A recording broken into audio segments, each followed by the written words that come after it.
It's coming down to the wire in North Carolina. Meanwhile, Denver Republicans vote to support civil unions. We get a vote this week in New Hampshire on ending marriage equality, and President Obama speaks out against an anti-gay ballot measure. I'm Matt Baum with the American Foundation for Equal Rights, and welcome to Marriage News Watch for March 19, 2012. A close call this week in Washington. The state will likely vote on marriage equality in November, and the proposed measure contained the phrase redefine marriage. But this week, a judge rejected that language, opting for a more neutral tone. Those two words may seem like a minor quibble, but nowhere has their importance been more evident than in the UK.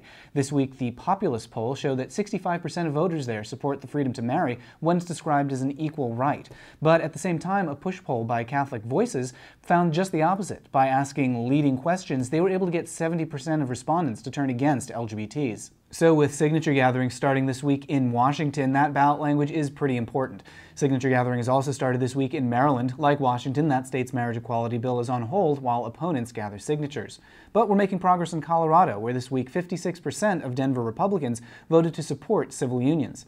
And a measure in New Hampshire that would end marriage equality in that state finally has a voting date. It's this Wednesday, March 21st. The bill is very unpopular with voters, with about 60% opposed, but it remains to be seen how legislators will handle the bill.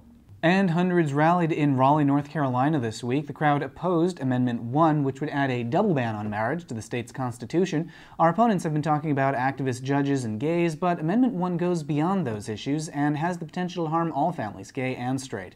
So far, the polling in North Carolina is not looking good, but this week, President Barack Obama spoke out against the measure, calling it discriminatory.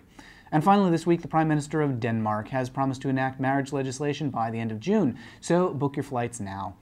To sign up for breaking news alerts, visit marriagenewswatch.com, and for more on the federal fight to overturn Proposition 8, head on over to afer.org. I'm Matt Baum with the American Foundation for Equal Rights. We'll see you next week.